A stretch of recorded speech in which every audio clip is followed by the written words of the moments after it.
This video is brought to you by us, RealPars. Join the top 1% of PLC programmers. Learn from the world's best so you can join their rank. Head on over to realpars.com and start learning now. There are many different types of thermocouples. Most manufacturers have selection guides to help you decide what to purchase. In addition, most reputable manufacturers will also have technical support specialists available that will walk you through a series of questions to help select just the right type of thermocouple for your application. You'll need to consider things like the range of temperatures you are trying to measure and the accuracy you would like to have. This will help narrow down the two different metal wires that you need to use. The type of thermocouple is based on the type of metals used in the sensing wires. As we mentioned before, a Type K thermocouple is made from chromel and alumel alloy wires.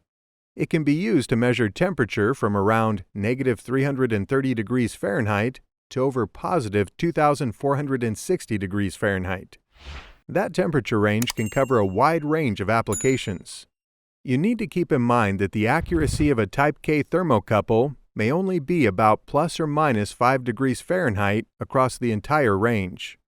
Sometimes that's fine, but sometimes more accuracy is needed. If you were looking at a cryogenic application that needed more accuracy, but you didn't need to worry about high temperatures, you could consider a Type T thermocouple.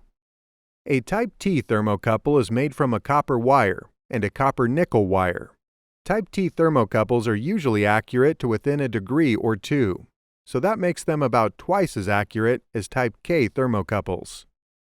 Type T thermocouples can typically measure even lower than -330 degrees Fahrenheit, but the upper end of the range is usually just over 600 degrees Fahrenheit. They are more accurate, but have a more limited measurement range. These are common trade-offs for thermocouples. The metal pairs that can do more are often less accurate. A sort of jack-of-all-trades but master-of-none scenario. If you want greater accuracy, you either need more expensive metals or you need to narrow the temperature range.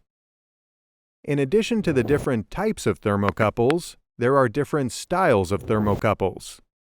Many applications for temperature measurement can get away with just using thermocouple wire with the ends twisted together. In that scenario, care must be taken to protect the wire from vibration or physical damage. But the ability to use just a pair of flexible wires can solve a lot of mechanical challenges with getting the sensing point position in the area you need to measure. In cases where a little more protection is desired, the wires are encased in a probe, which is just some kind of protective sheath and some insulating material to help protect the wires. Thermocouple probes come in ungrounded, grounded, and exposed junction style. The style of thermocouple probe you select will also be based on your application. Exposed junction thermocouples are when the sensing wires are joined together out beyond the end of the probe sheath. Exposed junction thermocouples have the fastest response time to temperature changes, but because the sensing junction is exposed, it is more vulnerable to breakage. These probes are usually used to measure gases. For corrosives and liquids, grounded or ungrounded thermocouples work best. A grounded probe is when the sensing junction is in direct contact with the end of the sheath. This makes the heat transfer at the end of the sheath faster, which improves the response time of the thermocouple. But it also makes the sensing wires more vulnerable to electrical noise like ground loops. This can take away from the accuracy of the grounded probe. An ungrounded probe is when the sensing junction is joined just inside the end of the probe. This means there is a small layer of insulating material between the sensing junction and the very tip of the probe. It insulates the sensing wire from electrical noise, but the heat transfer is slower because of the insulating material. So an ungrounded probe tends to be more accurate but slower to respond. As discussed, thermocouple accuracy is very sensitive to the types of metal used in the wiring. Unfortunately, this makes installation in an industrial application challenging. One problem that you need to deal with is something called cold junction compensation. In the previous video, we stated that the thermocouple signal is based on the difference in temperature between the hot and cold junctions. But we need to make a small signal correction to convert that temperature difference into an absolute temperature. For example, if the temperature in a reactor is 700 degrees Fahrenheit, but the outside ambient temperature at the location of the measurement instrument cold junction is 70 degrees Fahrenheit, the thermocouple millivolt will only show a temperature of 664 degrees Fahrenheit. Even worse, as the ambient temperature goes up and down during the day and night, the measured reading can change, even if the reactor temperature remains constant. Fortunately, most measurement instruments can perform cold junction compensation, either with standard built-in equipment or with an optional cold junction compensation add-on. Cold junction compensation components measure the temperature of the metal at the cold junction wiring connections and then make a signal calculation correction. That way, the reactor will now read the true 700 degrees Fahrenheit, and the reading won't change, day or night, as long as the reactor temperature doesn't change. So for the most part, cold junction compensation is pretty easy to deal with. A bigger challenge for thermocouples is if you need to make a temperature measurement in a remote location. If you need to extend the wiring of the thermocouple, you must use something called a thermocouple extension wire in order to reduce the amount of error.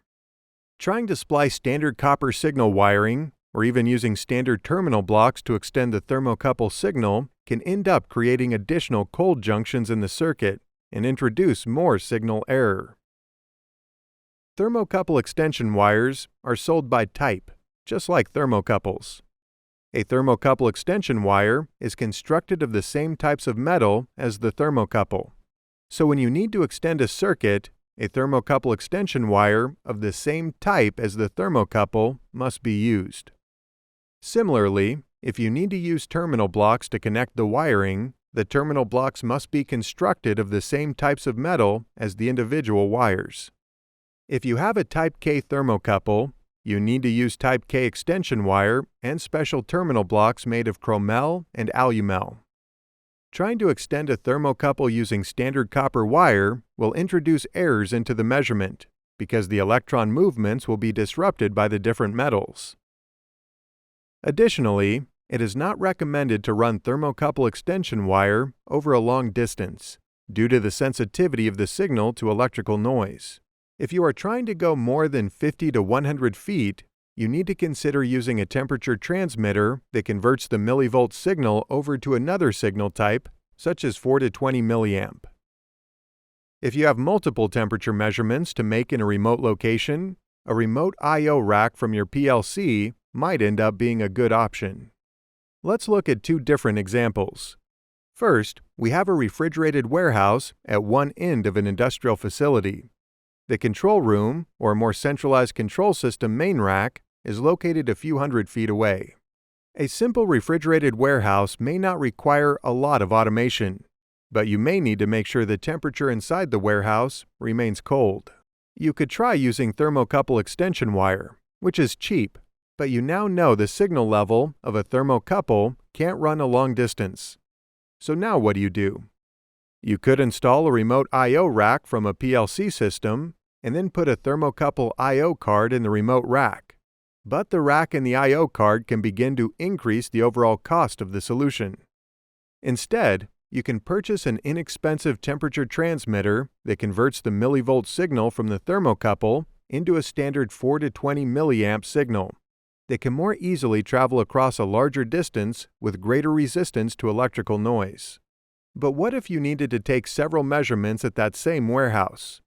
What if there were multiple HVAC zones in the building that needed to be optimized to keep energy costs down? Now, with several measurements to take, having to buy multiple transmitters for signal conversion may cost more than a remote I/O rack. Thermocouples are a good solution for temperature measurement, as long as you do some homework up front about your application, and pay attention to some of the challenges that might come up. Want to learn PLC programming in an easy-to-understand format and take your career to the next level? Head on over to to realpars.com.